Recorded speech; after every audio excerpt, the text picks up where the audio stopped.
Di gua besar, tempat biasa mereka berkumpul, para monark terlihat sedang membahas tentang kemunculan sang Shadow Monarch. Meski Frost Monarch sudah berhadapan langsung dengannya, para monark lain sepertinya masih belum percaya jika saat ini Shadow Monarch sudah berada di bumi. Frost Monarch sendiri pernah berkata kalau tidak ada wadah yang cukup kuat untuk menampung kekuatannya. Dan dengan alasan yang sama, sang Raja Naga sampai detik ini juga masih belum bisa menjelma di bumi.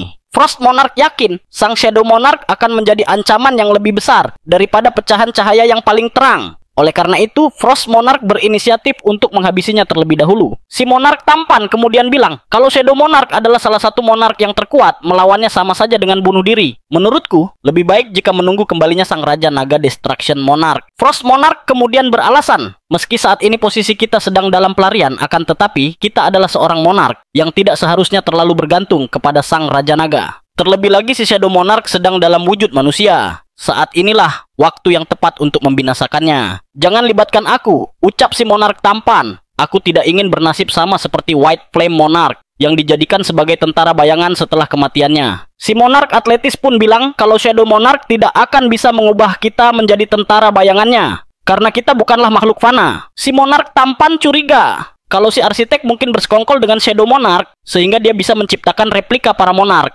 Kedua monark pengecut pun pergi. Si Monarch atletis kemudian bertanya kepada Frost Monarch apakah benar Shadow Monarch masih dalam wujud manusia. Frost Monarch pun menjawab kalau dagger yang mengenai tubuhnya ternyata dilapisi racun, itu bukanlah hal yang biasa Shadow Monarch lakukan. Mendengar kata racun, si Monarch wanita semakin percaya dengan perkataan Frost Monarch dan memutuskan untuk ikut membantunya. Diiringi dengan derasnya air hujan, Jinwoo berdiri di atap gedung pencakar langit. Jinwoo mendengarkan dengan seksama setiap pembicaraan mereka yang sudah ia tempeli prajurit bayangannya untuk melacak jejak para monark. Namun karena para monark adalah makhluk fana yang tidak memiliki bayangan, Jinwoo tidak bisa melacak keberadaan mereka dengan skill andalannya itu. Akan tetapi sebagai seorang hunter, Jinwoo tidak akan membiarkan mereka lolos begitu saja. Sementara itu di ruang pertemuan kantor Asosiasi Hunter Korea, sebuah rapat diselenggarakan untuk menentukan siapa pengganti Pak Go selanjutnya. Setelah melalui berbagai pertimbangan, dipilihlah agen Jin Chul untuk mengisi jabatan tersebut dikarenakan sudah 1 minggu ini posisinya dibiarkan kosong. Meski sempat menolak dengan beribu alasan, seperti usia yang masih muda dan bukan pemegang lisensi Hunter Rank S seperti Pak Go, para senior tetap memilihnya.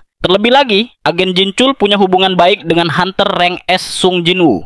Di waktu yang sama, di gedung Serikat Scavenger, Thomas Andre dan Laura terlihat turun ke basement setelah sekian lama. Sepertinya Thomas berniat mengambil sesuatu untuk diberikan kepada Jinwoo sebagai hadiah, sesuatu yang hanya ada 2 di dunia. Sesuatu tersebut merupakan senjata terbaik yang pernah dibuat umat manusia, dan menurut Thomas hanya Sung Jinwoo lah yang paling pantas menggunakannya. Karena senjata tersebut adalah sepasang dagger dengan aura sihir yang sangat kuat.